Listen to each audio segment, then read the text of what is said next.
नमस्कार students. BA part second की human development की क्लास में आप सभी का एक बार फिर से स्वागत। मैं doctor Alka Pareek, associate professor home science, government girls college Sikandra Dausa. शारीरिक विकास का अध्ययन करने से पहले वृद्धि और विकास के बारे में जानना अत्यंत महत्वपूर्ण है।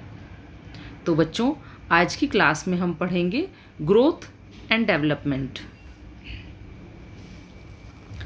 हम सभी जानते हैं कि वृद्धि और विकास एक सार्वभौमिक प्रक्रिया है जो संसार के सभी सजीव प्राणियों में पाई जाती है, चाहे वह एक कोशिकीय जीव अमीबा हो या विशालकाय जीव।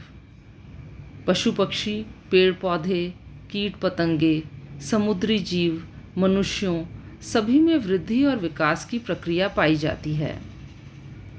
किसी भी प्राणी के भीतर विकास की प्रक्रिया का प्रारंभ गर्भाधान के बाद ही हो जाता है, जो जन्म से लेकर मृत्यु पर्यंत तक लगातार अविराम गति से चलता रहता है।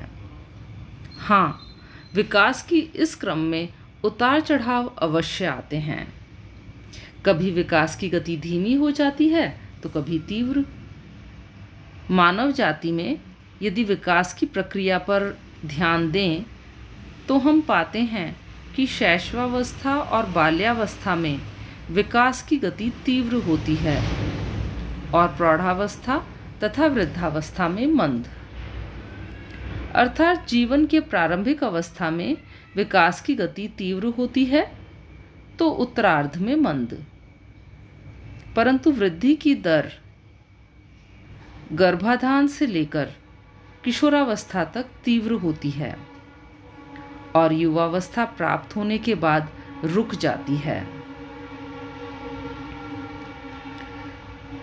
सामान्यतः वृद्धि और विकास को एक दूसरे का पर्याय माना जाता है।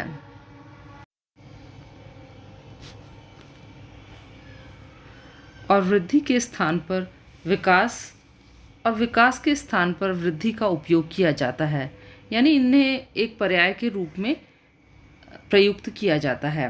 परंतु इन दोनों की संकल्पनाओं में व्यापक अंतर पाया जाता है। इनके कॉन्सेप्ट्स ही डिफरेंट हैं। यदि दोनों साथ साथ चलने वाली प्रक्रियाएं हैं एक तरफ तो, लेकिन दोनों में अंतर भी है।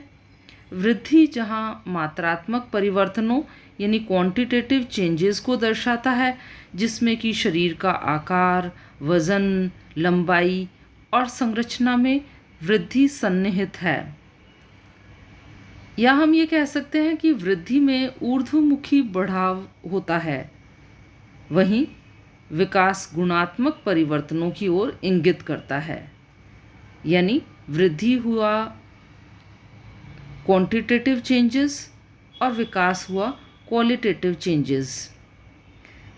इनमें न केवल शारीरिक परिवर्तन और वृद्धि ही सम्मिलित होते हैं, बल्कि मानसिक, बौद्धिक, मनोवैज्ञानिक, सामाजिक और संवेगात्मक परिवर्तन भी सम्मिलित रहते हैं, जो गर्भकाल से लेकर जीवन पर्यंत तक व्यक्ति में प्रकट होते हैं। ये परिवर्तन शरीर की कोशिकाओं, ऊतकों, अंतःस्रावी ग्रंथियों अर्थात एंडोक्राइन ग्लैंड्स, मस्तिष्क कोशों ब्रेन सेल्स, मांसपेशियों और रासायनिक घटकों के निरंतर प्रतिस्थापन और बदलाव के रूप में होते हैं।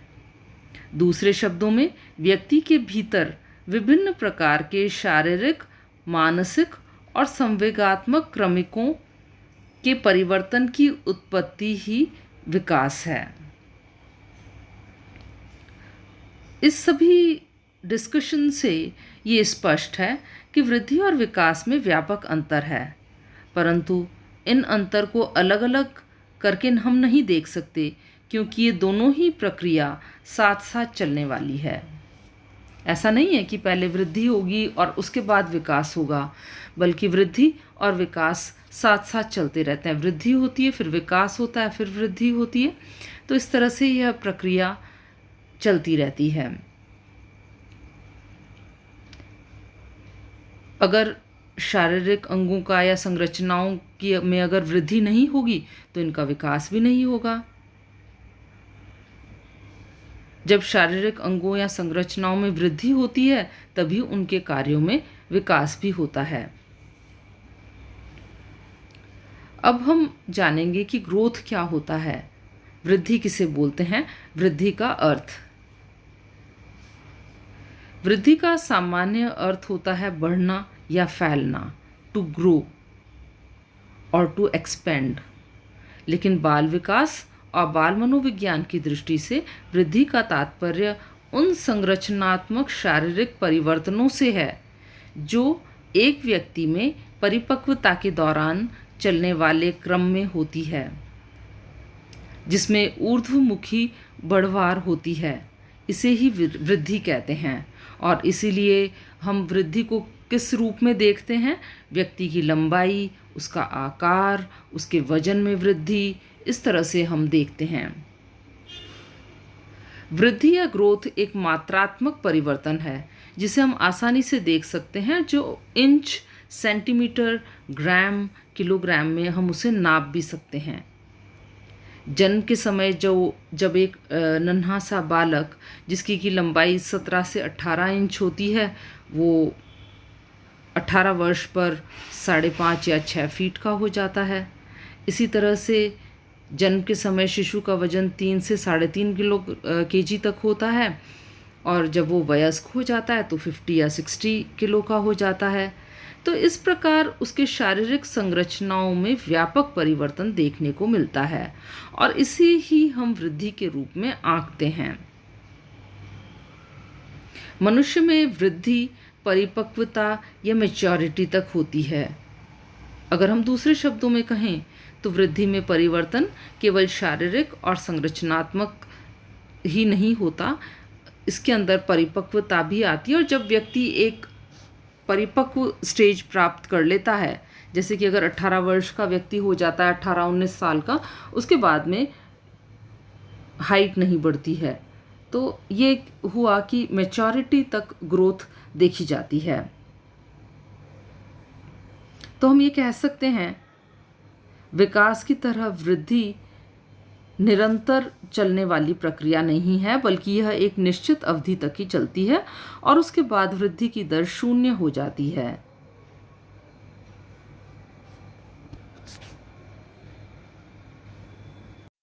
अब हम पढ़ेंगे डेवलपमेंट के बारे में, विकास। विकास का अर्थ अगर हम जानें तो यह एक सार्वभौमिक प्रक्रिया है जो जन्म से लेकर मृत्यु तक अविराम गति से चलती रहती है। विकास की प्रक्रिया विभिन्न अवस्थाओं में अलग अलग होती है। जब शिशु के शारीरिक अंगों में वृद्धि होती है तो विकास भी होता है। विकास अमूर्त होता है, जैसे कि वृद्धि को तो हम देखते हैं कि हाइट इंक्रीज़ हो रही है, वेट इंक्रीज़ हो रहा है, लेकिन विकास अमूर्त होता है और इसे देखा नहीं जा सकता, न ही इसे मापा जा सकता है। हाँ, इसका अनुभव अवश्य किया जा सकता है, लेकिन इसे समझने में समय लगता है। विकास का क्षेत्र भी व्यापक है। इसके अंतर्गत गर्भाधान से लेकर वृद्धावस्था तक होने वाली सभी शारीरिक और मानसिक परिवर्तनों के क्रम इसमें समाहित रहता है। या हम यूँ कहें, विकास से केवल शारीरिक वृद्धि में होने वाले परिवर्तनों का संकेत ही नहीं मिलता, बल्कि इसके अंतर्गत वे सभी शारीरिक, मानसिक, सामाजिक, बौद्धिक, मनोवैज्ञानिक और संवेगात्मक परिवर्तन भी सम्मिलित होते हैं जो गर्भकाल से लेकर मृत्यु पर्यंत तक व्यक्ति में प्रकट होते हैं। जैसे कि उदाहरण के तौर पर हम देखें तो शैशवावस्था में वजन में वृद्धि, तंत्रिकाओं, ग्रंथि और पेशियों में, साथ ही ऊतकों में भी वृद्धि होती है।